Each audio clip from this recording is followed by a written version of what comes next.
falar qualquer coisa, eu queria que você levantasse a tua mão assim, colocasse ela no teu coração e falasse comigo: fala, Senhor, porque o teu servo ouve. Será que você pode repetir isso com muito mais intensidade? Você em casa, coloque a mão no teu coração e diga: fala, Senhor. Mais uma. O tema da mensagem de hoje é as desculpas mais esfarrapadas que os homens deram a Deus. Vou dizer de novo. O tema da mensagem de hoje é as desculpas mais esfarrapadas que os homens deram a Deus. Queridos, desde o Éden, o homem adquiriu uma síndrome de desculpas na sua vida. Criamos desculpas para tudo.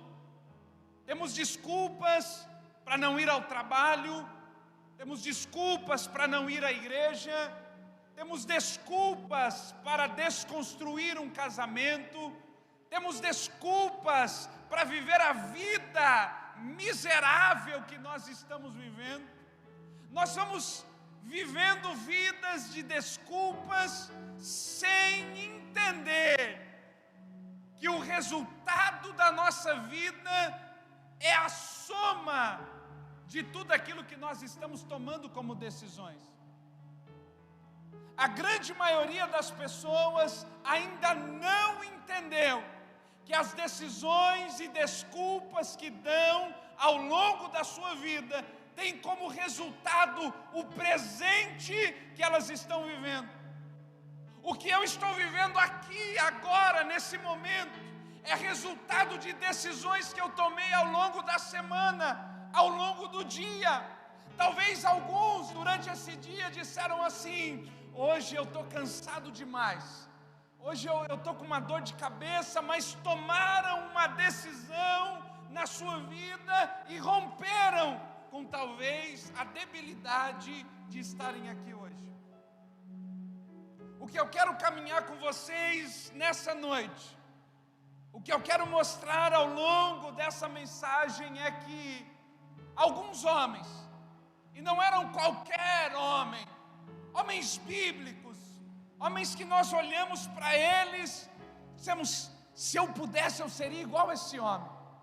Foram os homens que apresentaram as desculpas mais esfarrapadas que podiam dar a Deus. E eu quero usar essas desculpas para confrontar a nossa realidade hoje, porque a grande maioria de nós vive a sua vida acomodados em desculpas, e desculpas sempre nos levam ao papel de vítimas, e vítimas não constroem histórias, vítimas não constroem nada, vítimas apenas se lamentam e se desculpam pela péssima vida que estão vivendo.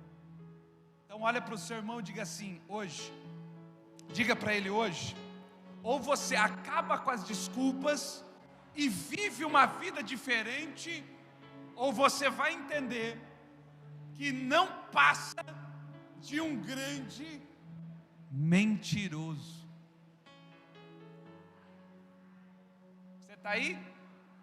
Você está aí?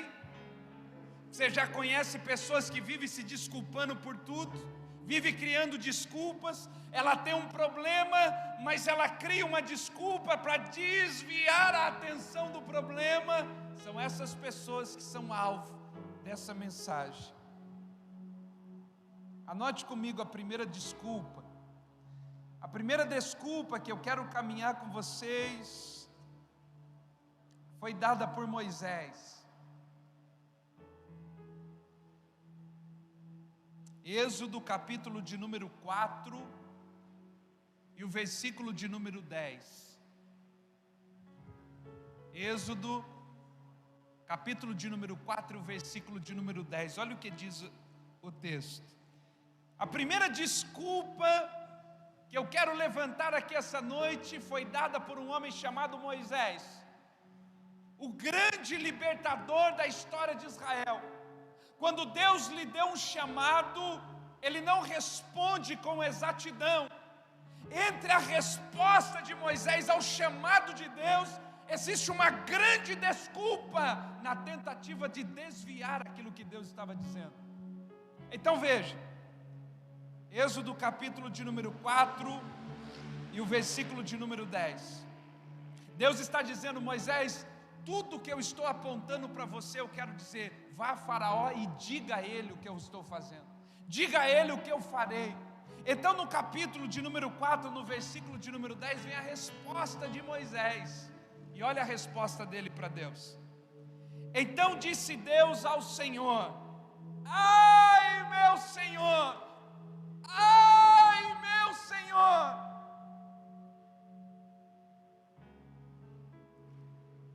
eu não sou um homem eloquente, nem de ontem, nem de anteontem, nem ainda desde que tens falado ao teu servo, porque sou pesado de boca e pesado de língua. Até hoje não há exatidão no problema que Moisés diz que tem a Deus. Alguns vão dizer que Moisés era gago, alguns vão dizer que Moisés era um homem de palavras duras, não sabia falar direito. Mas a verdade é que não há uma exatidão do problema, mas a verdade é que quando Deus chega a Moisés e diz: Moisés, eu estou escolhendo você, eu estou falando com você, para que você pegue tudo aquilo que você está ouvindo e fale a Faraó. Moisés chega para Deus e diz: mas Senhor, eu não sei falar, eu não sou um homem eloquente. Veja, a primeira desculpa que o homem apresentou a Deus, e é uma desculpa completamente esfarrapada, é: o Senhor não me deu habilidade suficiente para fazer o que o Senhor está pedindo. A maioria de nós julga-se incapaz de cumprir aquilo que Deus disse. A maioria de nós se coloca numa posição dizendo: mas Senhor, eu não tenho habilidade, eu não sei falar, eu não sei pregar, eu não sei cantar. Querido, deixa eu te dizer uma coisa: Deus é o maior investidor que existe na terra.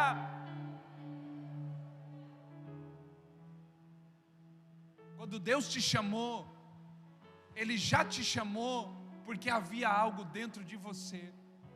Eu vou dizer de novo porque você não entendeu. Isso que eu estou dizendo é para arrancar de você as desculpas que você tem usado. Eu não posso, eu não consigo, eu não vou fazer, porque Deus não me deu habilidades. A gente fica olhando para algumas pessoas e a gente fica dizendo: se eu tivesse, se eu fosse dessa maneira. Não, Deus escolheu você com as suas próprias habilidades, e a partir do momento que você aceitar o chamado, essas habilidades eclodirão. E você vai perceber que ela sempre esteve aí, mas você não permitiu que ela fosse colocada à tona. A maioria de nós vive vidas de desculpas, dizendo: Deus me chamou, mas não me deu as habilidades suficientes para cumprir a obra do chamado. Eu estou no ministério, mas não tenho as ferramentas necessárias para cumprir. E o que nós nos esquecemos é o seguinte: veja, se você pegar uma boneca e der a uma criança de 1 ano, 2 anos, ela sem nunca ter tido habilidade com nada, ela vai pegar a boneca e ela vai começar a fazer um movimento para que a boneca possa dormir. Ninguém ensinou para ela, ninguém disse nada para ela, mas aquilo está dentro dela. Deixa eu te dizer uma coisa: não foi o momento que você levantou as mãos que Deus olhou e disse assim: deixa eu ver o que é que eu vou fazer com ele, onde é que eu vou colocar ele. Não, o plano começou na eternidade. Deus primeiro criou o propósito e depois Ele te fez. Deus primeiro criou a habilidade e depois colocou ela dentro de alguém. Você tem habilidades para cumprir a obra do ministério. Chega de desculpa esfarrapada para Deus.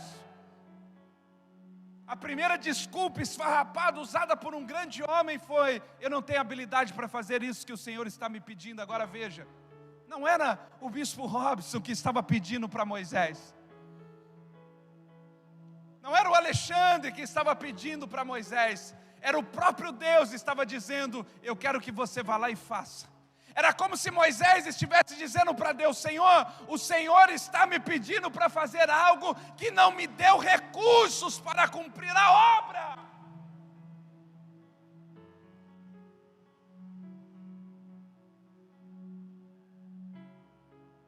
A grande verdade, esses dias eu estava ali entrando na igreja e o Ariel me fez uma pergunta. E ele disse assim: pastor, você fica nervoso ainda hoje para pregar? Eu disse: meu amigo, fazem 13 anos que eu faço isso, e todos os dias eu sinto frio na barriga. Todos os dias eu sinto esse frio, não é de medo, é um frio de dependência. Porque eu sei que se eu subir aqui para falar apenas aquilo que eu sei, não vai servir em nada para a sua vida. Mas eu sei que quando eu subo nesse ambiente, não é por causa do altar. Subir nesse ambiente é estar onde Deus gostaria que eu estivesse. Aquilo que Ele me chamou para fazer, exala, sai para fora. Não é apenas palavras humanas, mas é o Evangelho, que é o poder de Deus, que Ele colocou em mim de antemão. Às vezes eu estou falando, às vezes eu estou pregando, às vezes eu estou dando discipulado, eu estou falando com alguém e alguém olha para mim parar e diz assim: como é que você sabe disso? E a gente diz assim: não, eu leio, eu estudo, irmão. Tem coisa que eu não sei nem de onde vem, mas a gente diz assim: não, irmão, eu leio bem, eu gosto de ler, eu estudo, eu aprendo. Mas a verdade é que há uma capacitação do céu, a mesma capacidade que está sobre a sua vida. Deus vai lhe chamar para a obra do ministério, e quando Ele te chamar, aceite, porque as ferramentas já te foram dadas. Pastor, mas eu tenho medo, eu tenho receio. Preste atenção. O medo é natural. O pânico não é natural. É natural eu ter medo de alguma coisa, algo que é novo, algo que está diante de mim que eu nunca vivenciei. Agora, quando eu sei que aquele que me chamou para a obra, antes de ter me chamado, Ele já havia me capacitado. Irmão, você nem sabe, quando você estava bebendo no bar, Deus já estava te capacitando. Assim, pastor, como assim? Quando eu estava bebendo no bar? Porque a sua história não começou no bar. Quando você estava vivendo uma vida completamente miserável lá fora, Deus já estava te capacitando, porque a sua vida não começou lá fora. Levante a sua mão e diga assim: a minha vida, não, diga mais uma vez, diga: a minha vida possui as habilidades necessárias para a obra que Deus me chamou. Se Deus ainda não te chamou, eu libero uma palavra para você, que nos próximos dias, Deus há de chamar você, os teus olhos se abrirão, e o teu ministério se abrirá diante dos teus olhos. Pastor, como é que eu vou saber disso? O teu coração vai pular, o teu coração vai queimar por dentro, e você vai saber: é ali que Deus está me chamando para cumprir a boa obra do ministério. Só pare de dar desculpas esfarrapadas. A pior desculpa que eu posso dar a Deus é de que eu não sei fazer. Deus nunca escolheu quem sabia fazer. Quando Jesus chegou na terra, Ele precisava levantar uma equipe de discípulos. Seria muito mais fácil para Jesus ter ido à sinagoga. Seria simples, os homens já sabiam da palavra, eram instruídos, capacitados, mas Ele foi para a beira de um mar. E os seus primeiros discípulos foram pescadores. E ele fez daqueles pescadores, frustrados após uma noite de pescaria que deu errado, pregadores intensos na sua presença. A primeira pregação de Pedro era como se Jesus estivesse tirando a frustração dele da praia. Lembra quando Jesus encontrou Pedro na praia? Eles tinham pescado a noite toda e não tinham pegado nada. Em Atos capítulo de número 2, o Espírito de Deus vem sobre a igreja é tomada por aquele poder que havia sido prometido para ela. Pedro sai impulsionado por aquele poder. As pessoas diziam assim: pastor, por que as coisas não acontecem mais como acontecia naquele tempo? Porque naquele tempo as pessoas se reuniam para orar, e quando elas recebiam aquela graça, aquele poder, elas levavam o poder para a rua. Hoje as pessoas levam num caderno de anotação. Hoje as pessoas colocam o poder de Deus num bloco do celular. Isso não serve para nada. Pegou o poder e saiu para a rua e começou a pregar o evangelho. Sabe o que aconteceu naquele dia? 3.000 pessoas disseram: eu quero esse Jesus que você está pregando sobre ele. Sabe quem era Pedro? Sabe quem era Pedro até aquele dia? Ninguém. Diga comigo: Deus ama o ninguém. Não, diga, Deus ama o ninguém. É por isso que Paulo vai dizer que ele escolheu as coisas loucas dessa terra para confundir aqueles que são alguma coisa.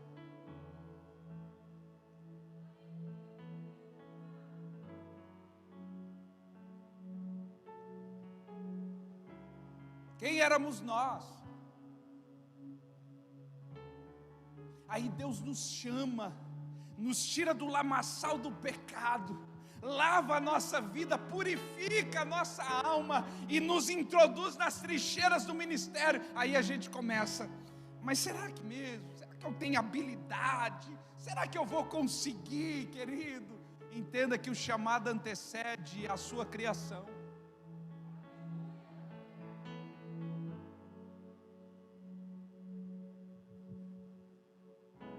Eu possuo as habilidades para a obra que Deus me chamou. É o diabo que sopra no seu ouvido dizendo assim: não é não, não tem capacidade não, não vai conseguir não. Aí Deus está dizendo para você essa noite: já está aí, já está em você. Tem um pregador, não vou me lembrar o nome dele agora, ele é americano, foi colocado uma pequena parte da mensagem dele traduzida, legendada, aliás, não traduzida, legendada. E eu me lembro que quando parei para assistir aquele trecho daquela mensagem, eu disse: uau! Ele estava falando sobre a criação. E ele disse o seguinte: olha, a criação de Deus funcionou da seguinte maneira. É por isso que você começa a ler o livro do Gênesis e você não vê Deus criando a terra, você não vê Deus criando água, você não vê criando essas coisas. Todas essas coisas já estavam lá quando o livro do Gênesis estava sendo escrito. Gênesis 1, no princípio, criou Deus os céus e a terra. Então estava tudo lá. Não diz como Deus fez a terra, não diz como as coisas, só diz que no princípio criou Deus os céus e a terra. Mas a partir do momento que Deus começa a fazer com que algo saísse daquela terra, Deus diz assim: agora a terra produza as árvores. Deus não criou as árvores, Deus disse: terra, produza. E aquilo que a terra tinha dentro de si, saiu para fora. Deixa eu dizer algo para você. Existe algo que você precisa entender: quando Deus te chama, já tem algo aqui dentro,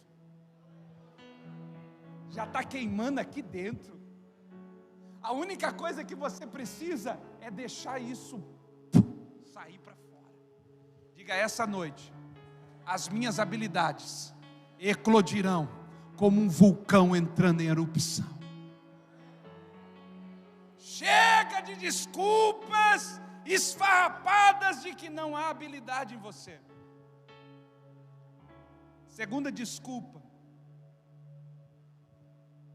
Livro do profeta Jeremias.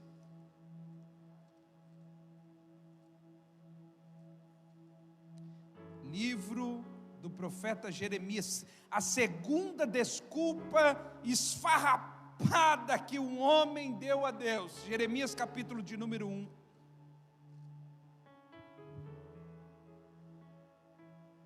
Versículo de número 6. Deus está se revelando a Jeremias. Deus está ministrando ao coração de Jeremias para lhe dar um chamado, para lhe dar uma missão, para lhe dar um encargo.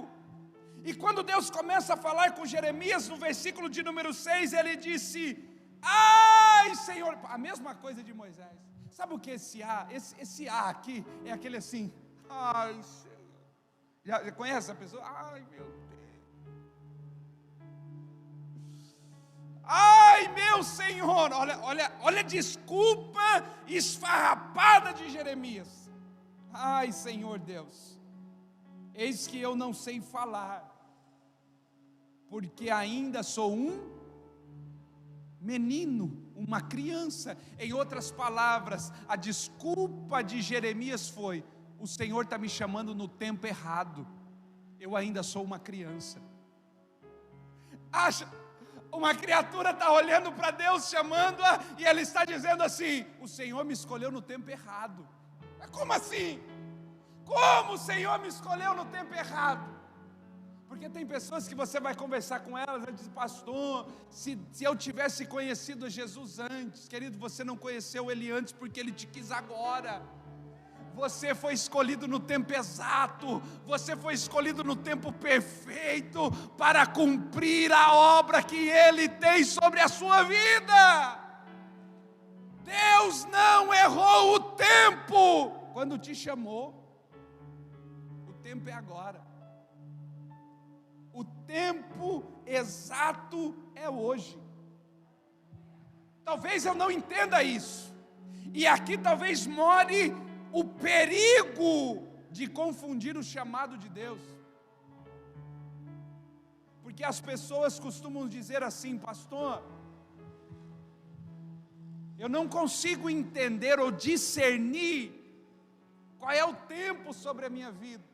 Veja, se eu não consigo discernir o tempo, eu também não consigo entender como manifestar o propósito.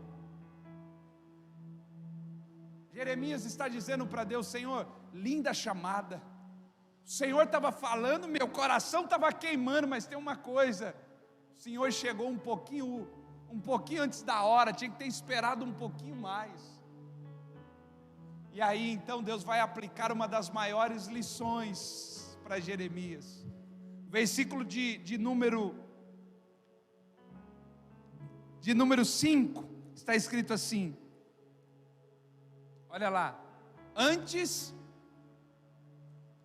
vamos ler, antes,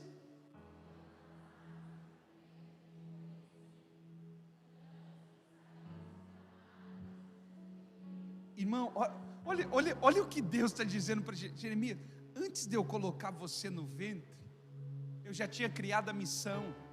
Antes de eu introduzir você na terra, e vou abrir um parênteses aqui, porque quando Deus quer introduzir alguém na terra, não importa como você chegou. Diga para a pessoa que está: não importa como você chegou aqui. Diga de novo: não importa como você entrou nessa terra. Pastor, eu sou vítima de um relacionamento errado.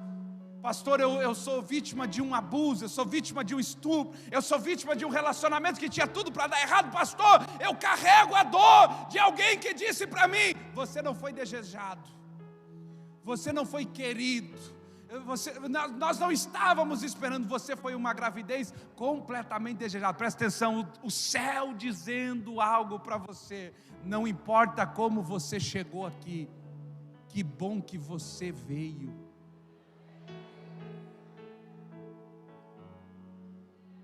Sabe, a gente fica carregando algumas desculpas, pastor, sabe por quê? Porque eu não fui amado, porque eu não fui querido. Preste atenção, antes de você receber amor dessa terra, existe um Pai na eternidade que te abraçou, te escolheu e te enviou para uma missão.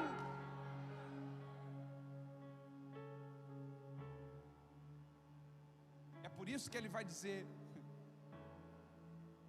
ainda que uma mãe,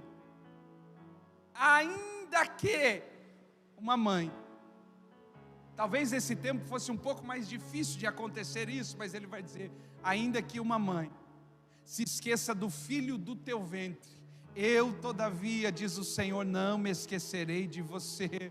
Eis que o teu nome está gravado na palma da minha mão.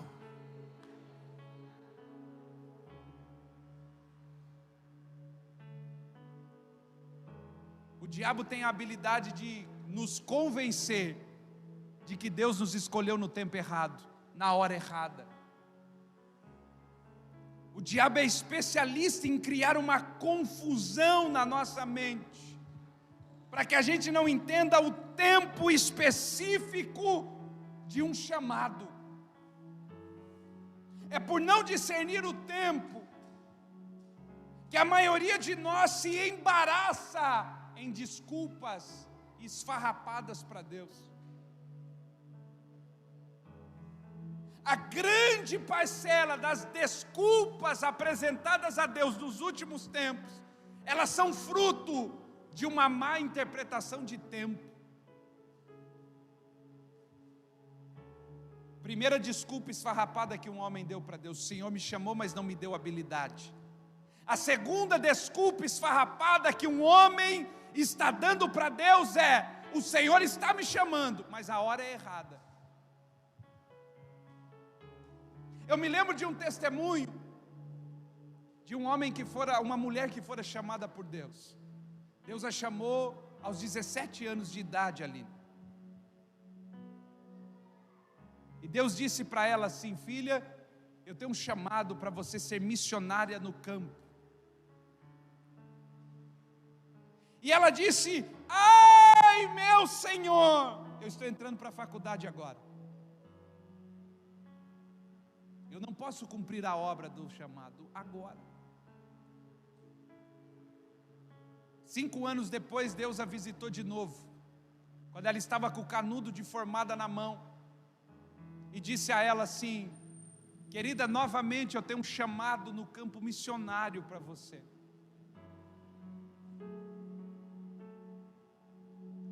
E ela disse: mas, ai meu Senhor, agora eu acabei de arrumar um ótimo emprego, acabei de me formar, abriu-se uma porta tão grande, eu não posso negá-la agora.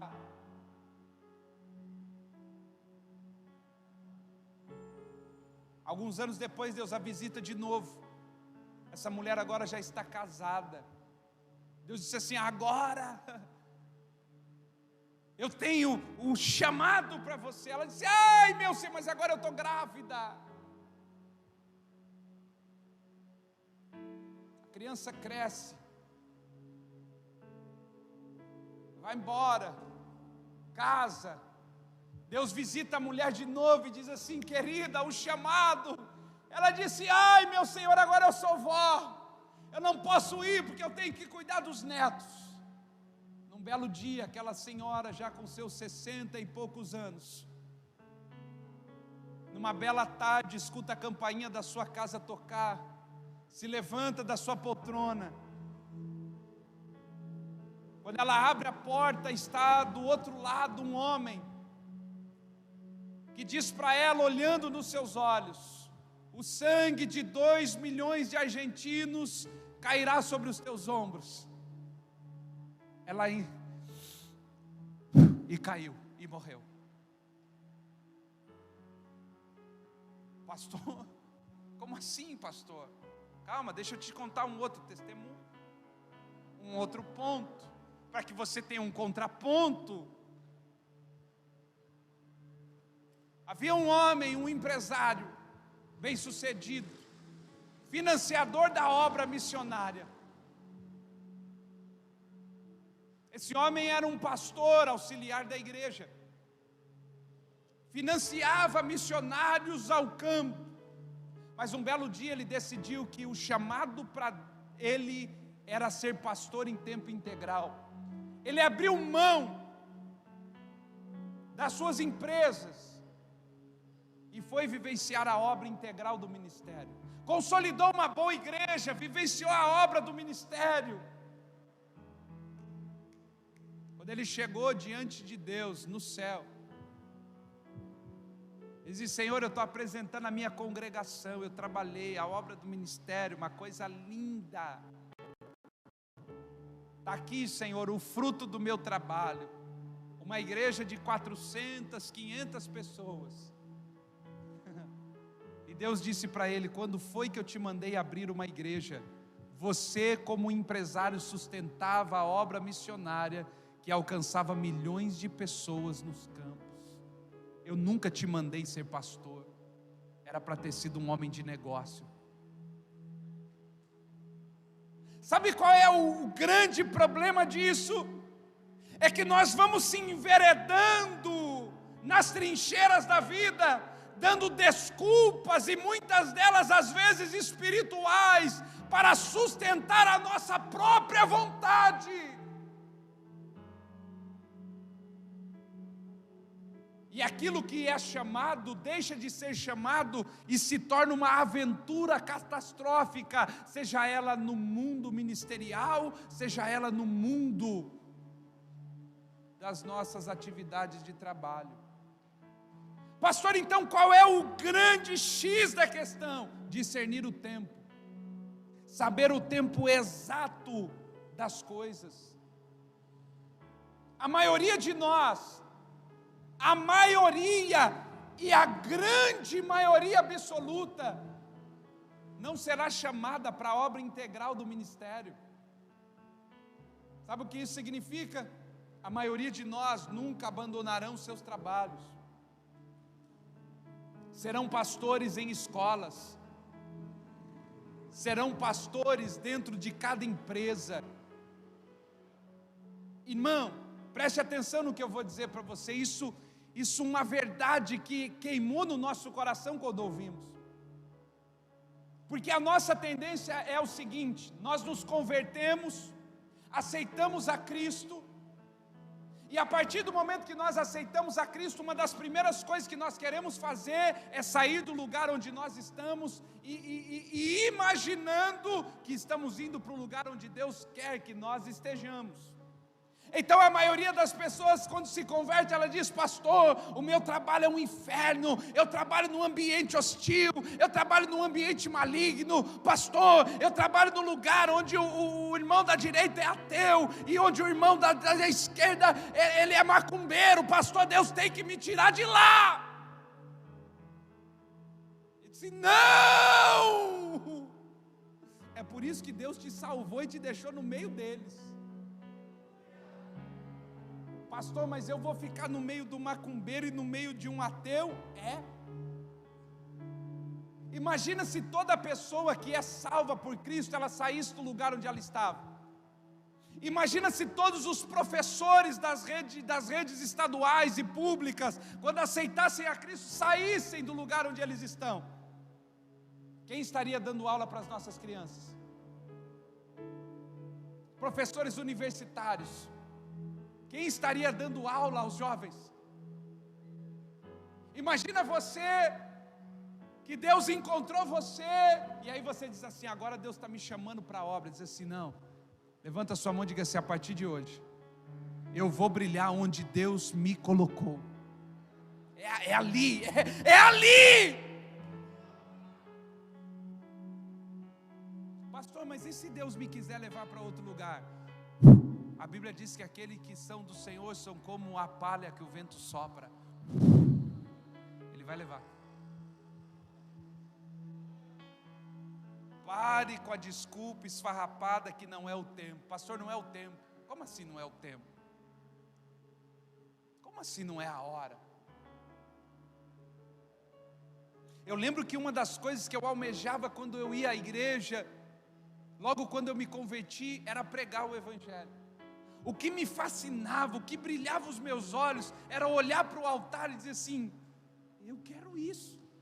Mas eu não tinha coragem, eu era tímido, não tinha. Mas eu falava: Senhor, é isso aí, é isso. Eu senti.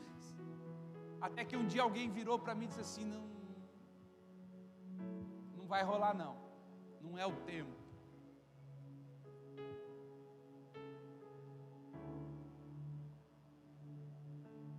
E essas coisas marcam a nossa vida. Porque eu me lembro que quando disseram para mim que o meu negócio não era pregar,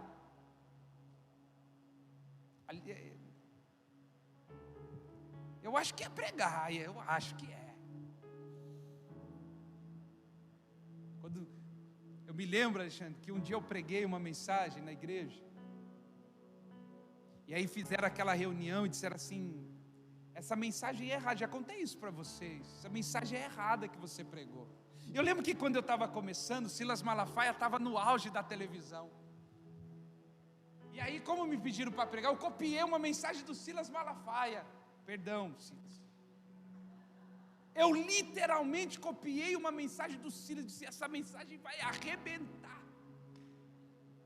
Mas eu copiei uma mensagem do Silas e eu preguei. Quando me chamaram, disseram assim: essa mensagem está tudo errado. Eu disse: como é possível, está errado? O homem pregou semana passada. Todo mundo bateu palma para ele. E agora sou eu numa reunião, está errado o que eu falei.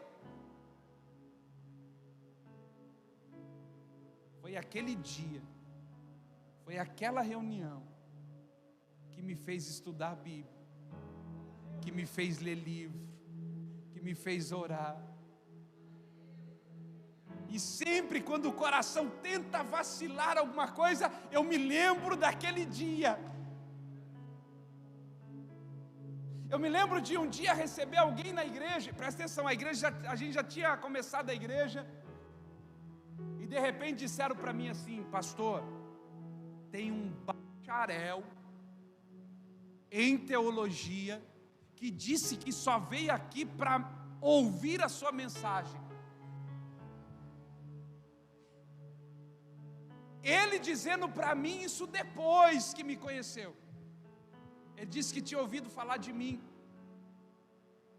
e tinha ficado sabendo da minha idade. Ele disse: não é possível, eu vou lá. Eu estudei, eu aprendi a Bíblia, eu estudei em faculdade, eu vou lá. Se esse menino falar alguma bobagem no culto, eu vou levantar no meio da pregação e eu vou desmascarar ele. Sabe como é que aquele homem chegou na igreja? Numa cadeira de rodas. Eu me lembro dessa história como se fosse hoje. Isso ele contando para a gente algum tempo depois. Um pregador que havia pregado em conferências. Naquele dia uma mensagem simples pegou o coração daquele homem.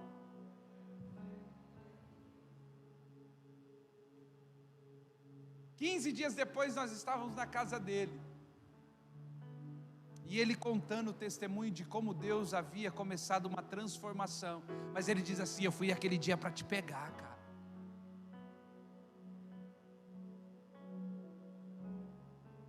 E aí eu vou te lembrar uma coisa. Eu gosto de ler, eu gosto de aprender, eu gosto de muita coisa.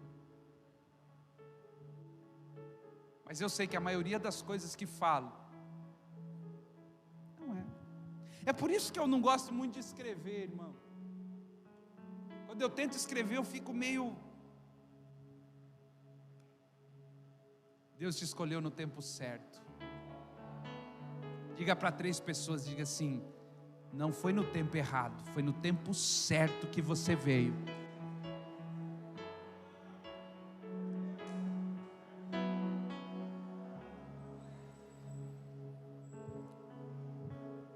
Pastor, se tivesse sido 10 anos atrás... Não, o tempo é agora. Diga: o meu tempo é agora. Diga para o inferno escutar. Diga: o meu tempo chegou. Deus me escolheu no tempo exato da história.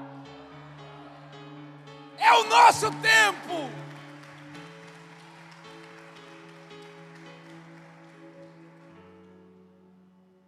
Terceira desculpa esfarrapada que um homem deu a Deus. Atos capítulo de número 9.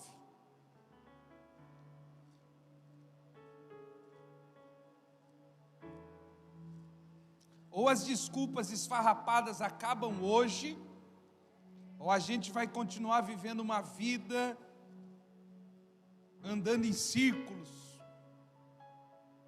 sempre acabando no mesmo lugar. Agora preste atenção, Atos capítulo de número 9.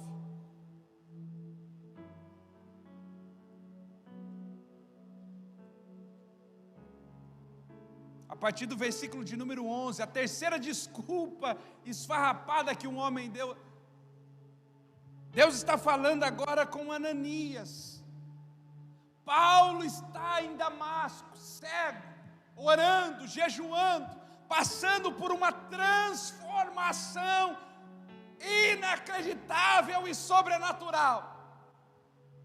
Então Deus vai lá e fala com Ananias. Ananias não sabe o que está acontecendo em Damasco. Olha o que Deus diz a Ananias. E disse o Senhor: levanta-te, vai à rua chamada direita, e pergunta em casa de Judas por um homem de Tarso, chamado Saulo, pois eis que ele está orando. Olha, preste atenção, é Deus falando com Ananias. Versículo 12. E numa visão, ele viu que entrava um homem chamado Ananias, e punha sobre ele a mão, para que tornasse a ver. Versículo 13, olha a resposta. E respondeu Ananias: Senhor, há muitos ouvi acerca deste homem, quantos males tem feito aos teus santos em Jerusalém, e aqui tem poder dos principais sacerdotes para prender a todos que invocam o teu nome. Verso 15, disse porém o Senhor: vai, porque este é para mim um vaso escolhido, para levar o meu nome diante dos gentios, dos reis e dos filhos de Israel. A terceira desculpa esfarrapada que os homens dão a Deus é: Senhor, o Senhor escolheu a pessoa errada para mim falar. E aqui eu quero abrir um parênteses, porque eu nem fechei o outro, mas já abri um de novo. Quando abre um parênteses dentro de outro parênteses, como é que chama? Se fosse Enem, estava fora. Um parênteses dentro do outro parênteses, como é que chama? Colchete? Um parênteses dentro de um parênteses, porque eu não fechei o anterior, então está aberto ainda. Então um parênteses dentro de um parênteses. Pastor, eu acho que eu casei com a pessoa errada. Imagina você falando para Deus: Senhor, eu estou com a pessoa errada, e Deus dizendo para você assim: para mim é um vaso escolhido.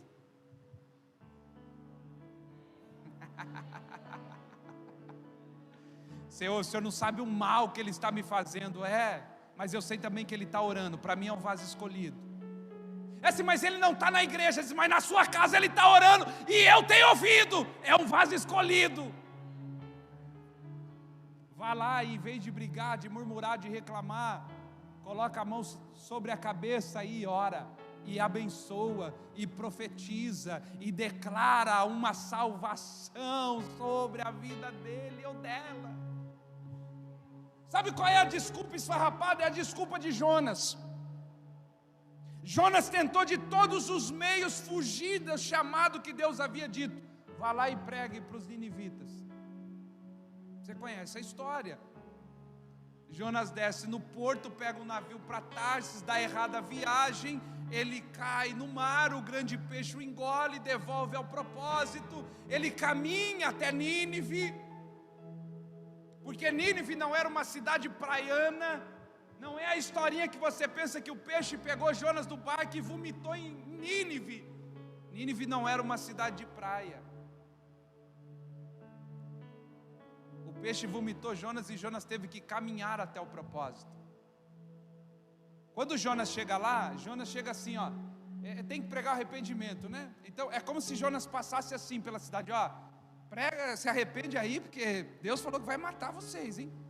E ele mata mesmo, Deus é furioso. Na verdade, Jonas não queria ver arrependimento, Jonas queria fogo, juízo, morte. Só que o povo, Alexandre, tem ouvido para a pregação, uma pregação ruim. Mas o rei ouviu a mensagem e disse assim: todo mundo jejuando, do mais alto homem até os animais, corta a comida de todo mundo. O povo se arrependeu da mensagem. Só que Jonas não está sabendo disso. Jonas está subindo no monte. Ele dizia: eu vou subir no monte para ver o estrago de longe, eu quero ver esse povo morrer. Hoje vai todo mundo morrer. Porque a gente diz que é crente, irmão, até tocar na gente. É aquela oração do macumbeiro, diz assim: Deus vai pesar a mão em você, meu amigo. Sabe quando alguém está tocando em você e você dobra o joelho e diz assim: Senhor, está tocando no teu ungido, Senhor. E o Senhor sabe que não pode tocar nos ungidos do Senhor. Como não pode? Isaías foi cerrado no meio, Paulo perdeu a cabeça. Como não pode tocar no ungido? Não, eu sou teu ungido, Senhor, porque eu sou o bispo Robson. Ele diz: E deixa eu lhe dizer uma coisa, lembra do apóstolo Paulo? Nero, quando viu ele, decapitou ele, cara. Quem é o Robson perto do Paulo? Eu digo: Senhor, misericórdia, Senhor. É um vermezinho de Jacó. Se não fosse sua misericórdia, o inimigo teria nos consumido vivo.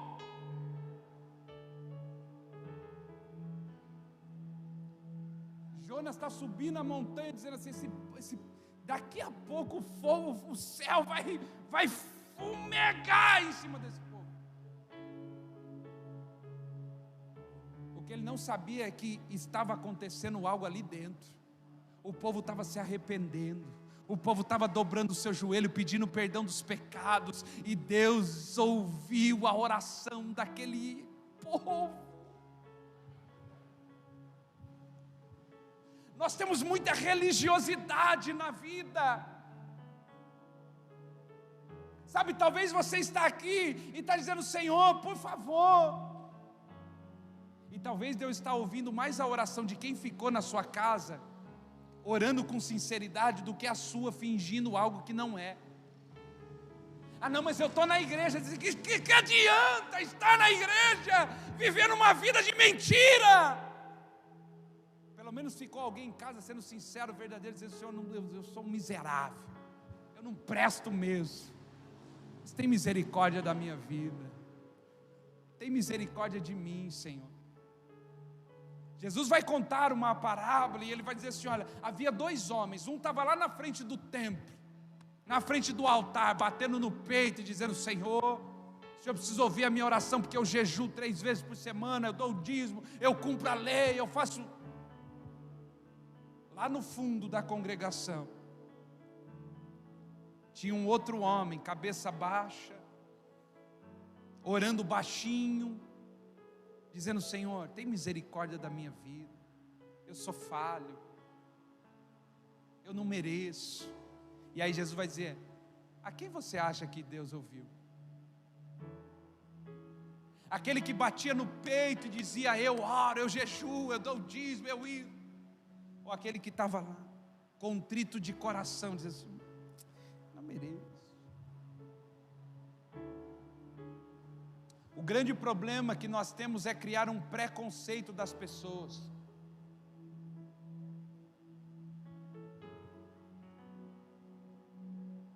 Tem um monte de calvinista no nosso meio. E calvinista não no sentido teológico da palavra. Calvinista diz assim: ele não vai ser salvo não, olha o que ele faz. Esse daí não é escolhido, não é eleito, olha o que ele pratica. Irmão, deixa eu dizer para você: salvação é o maior milagre que existe. Irmão, o dia do arrebatamento vai ser um dia tão que a gente vai olhar e vai dizer assim: cheguei no céu. Porque vai ter uns irmãos que vão se encontrar no lago de fogo. Só que ele vai abrir os olhos, vai ver tanta gente conhecida que ele pensava que ia estar no céu, que ele vai achar que está no céu, mas ele não está no céu. Vai dizer, chegamos! Cadê o sol? O sol, você vê que não é o sol, é o fogo. Porque salvação é milagre. Salvação não se explica. Cuidado quando a gente olha como Ananias, esse cara aí faz mal. Eu ouvi falar que esse camarada aí, ó, tá matando gente, e ele tá aqui para matar. O senhor quer que eu vá lá? Aí Deus vem e diz assim: vai, porque para mim é um vaso escolhido. Sabe qual é a nossa maior desculpa para Deus? Aí eu não vou pregar para ele não, ele não quer saber de Jesus. Irmão, ninguém quer saber de Jesus. A nossa carne não quer saber. Nenhum homem na face da terra quer saber de Jesus. E a gente fica, não, mas ele não quer, deixa ele para lá. Não. É um vaso escolhido. Para você começar a fazer o exercício, vira para três pessoas e diga assim: você é um vaso escolhido.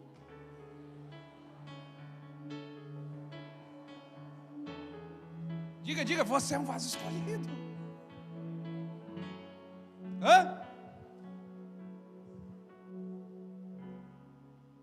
Tá certo que depois dessa quarentena os vasos ficou maior. Mas é porque eles estavam falando assim: eu vou deixar o vaso grandão para Deus derramar grandão.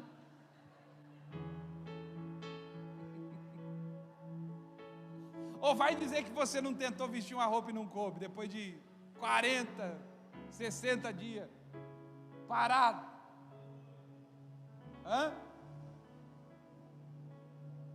Assistiu o culto de pijama. Vai dizer que você nunca assistiu o culto de pijama. Deus mata você aqui de mentir, irmão. Aí depois o culto voltou, você todo animado, glória a Deus, o culto voltou. Aí foi pregar a primeira calça que servia, parou na coxa. Mas o que aconteceu? Ele dá uma de bobo ainda. O que aconteceu que não entra mais? Estamos voltando ao normal. Ó, tá vendo que a grande maioria não está voltando ao normal. É daí para pior.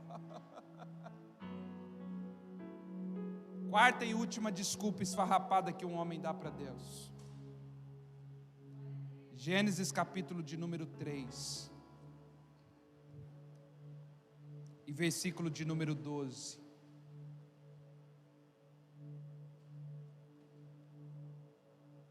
Gênesis capítulo de número 3 e o versículo é o de número 12.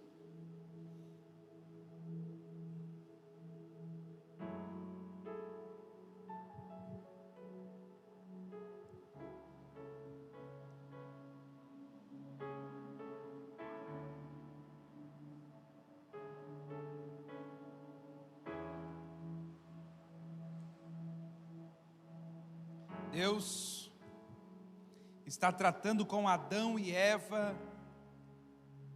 depois da queda. Então Deus vem a Adão e diz para Adão assim: Adão, por que você comeu do fruto que eu disse para você não comer?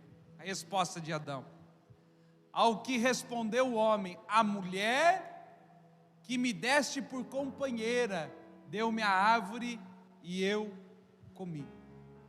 A quarta e última desculpa esfarrapada que eu quero colocar aqui essa noite é: a culpa não foi minha, a culpa foi de Deus.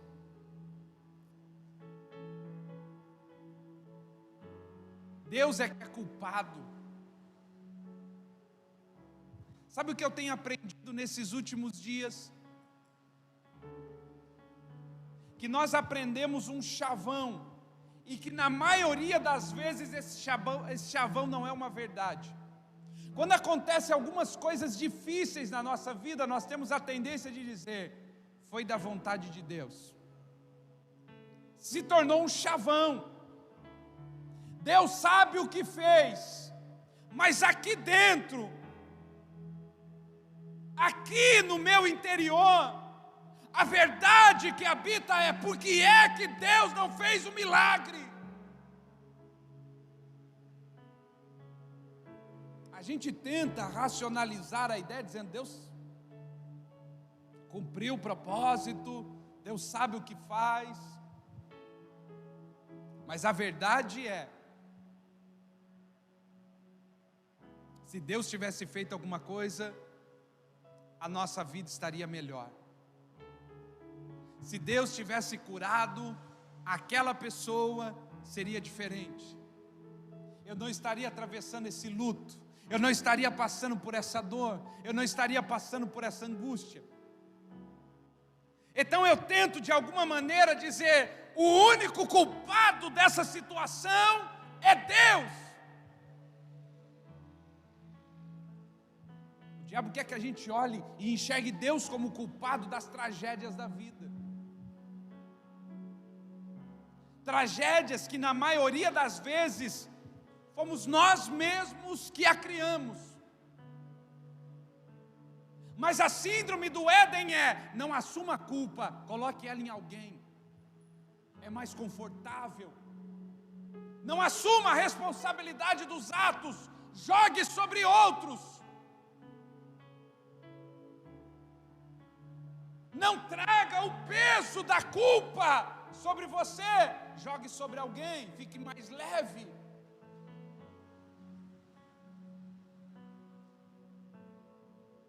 E está se tornando cada vez mais comum colocar a culpa em Deus. Adão, quando foi confrontado por Deus, dizendo: por que comeu? Ele disse: eu não comi não, Senhor, não foi desse jeito não. Foi a mulher que o Senhor me deu que fez isso. Transferência de culpa, transferência de responsabilidade. A maioria de nós hoje vive uma vida confortável nas desculpas de transferência de culpa. Vivemos uma vida abaixo daquilo que Deus espera de nós, porque todo mundo é culpado, menos nós. Olhe para si essa noite e assuma a culpa dos erros. Eu vou tirar a transferência de culpa do fulano, do beltrano, do ciclano. Eu vou tirar a culpa de Deus e eu vou assumir a responsabilidade dos meus atos. É o único meio, é a única maneira de viver uma novidade de vida. Eu entendo que transferir a culpa, eu entendo que colocar a culpa em alguém traz uma certa sensação de alívio, uma certa sensação de bem-estar. Mas a questão é que aqui dentro a gente sabe quem teve a culpa. Aqui dentro a gente sabe quem foi o verdadeiro culpado de tudo isso. Há um livro escrito: o impostor que mora dentro de mim. Aqui dentro mora um bandido.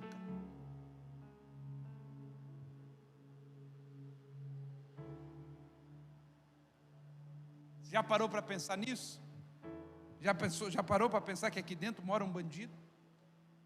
Aqui dentro mora um ladrão? Assim, mas pastor, eu nunca parei para pensar nisso. Então reflita comigo. Olhe de novo para o Gólgota. Quem está no Gólgota? 3 cruzes foram colocadas naquela tarde. À direita de Jesus, um bandido. Sim ou não? Sim ou não? À esquerda de Jesus, um outro bandido. Sim ou não? E no meio, alguém que assumiu o lugar do terceiro bandido. Porque aquele lugar não era dele, aquele lugar era nosso. Aquela cruz esperava você, aquela cruz esperava eu. Como assim esperava? Esperava o terceiro bandido da cruz. Só que naquele dia, a cruz não encontrou o bandido, encontrou o Santo de Deus. A cruz estava esperando o ladrão, o traficante, a prostituta, mas ela encontrou o Cordeiro Imaculado de Deus, dizendo: eu desci para salvá-lo.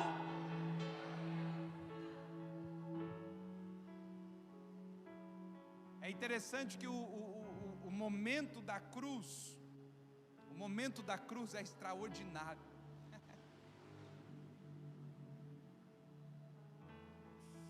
Diga comigo: a revelação do Calvário revela o bandido que é em mim. Você se lembra que no Calvário, Jesus está no meio, fazendo o papel, ele não é, ele está fazendo-se ladrão, bandido no nosso lugar. Por isso a Bíblia diz que sobre ele caiu a nossa maldição, ele se fez maldito por nós. E aí, o bandido de um lado está dizendo assim: ué, você não era Deus, desce daí, sai daqui, você não fazia milagre, não salvava.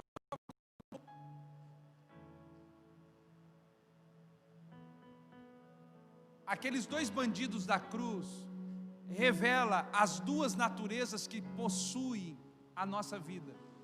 Há uma natureza em nós que está dizendo assim: você não precisa ficar na cruz, desce daí, para que sofrer, para que morrer, para que pedir perdão, para que viver uma vida em Cristo, para que fazer isso? Há um bandido todo dia gritando para mim: você vai levar desaforo para casa.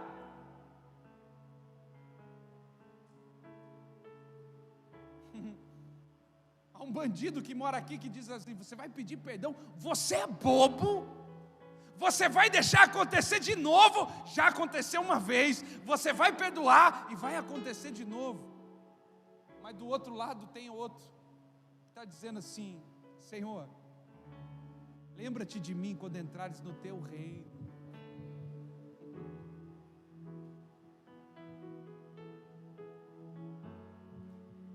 Há um conflito aqui dentro. Tem pessoas vivendo esse conflito interior em níveis inimagináveis. E você diz assim: pastor, como é que eu faço para vencer isso? Faça como o ladrão, diga: Senhor, lembra-te de mim. E Jesus disse: ainda hoje, não é amanhã, é ainda hoje você estará comigo no paraíso. Se coloque de pé no seu lugar, querido.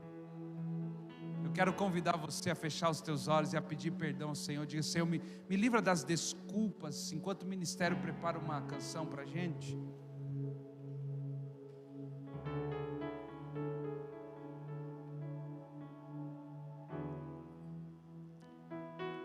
Se livre das desculpas aí.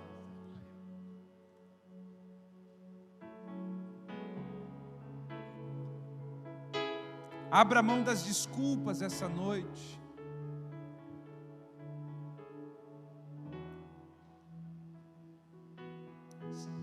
Diga: Senhor, eu não quero viver uma vida de desculpas, eu quero viver uma vida de destino, de propósito. Eu não sei quais são as desculpas que até hoje você apresentou, eu sei de uma coisa: elas podem acabar hoje. Diga isso ao Senhor.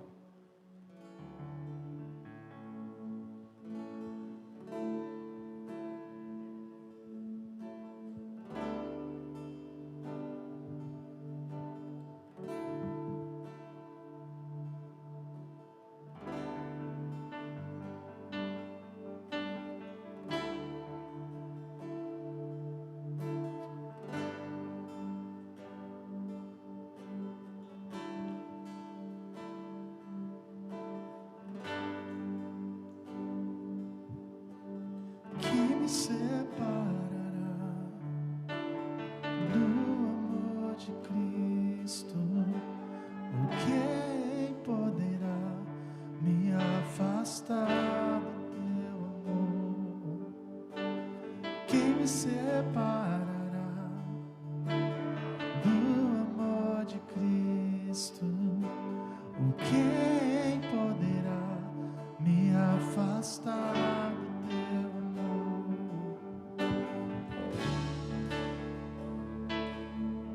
Mas em todas as coisas somos mais que vencedores.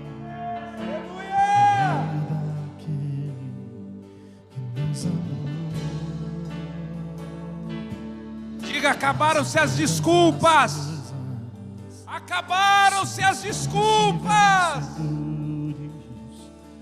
meio daquele que nos amou.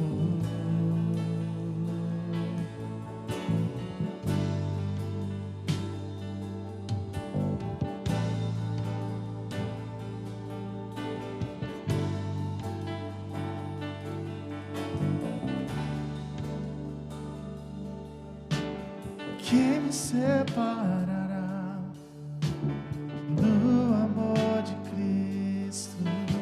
Ou quem poderá me afastar do teu amor? Quem me separará do amor de Cristo? Ou quem poderá me afastar do teu amor?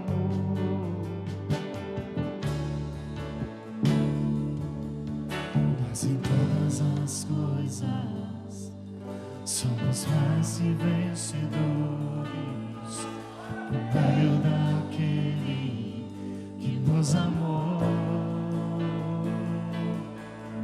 Mas em todas as coisas somos mais que vencedores por meio daquele que nos amou. Em todas as coisas somos mais que vencedores por meio daquele que nos amou.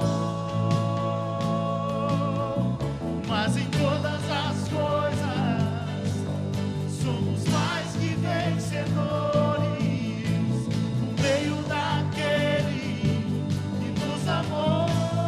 Chega de desculpa.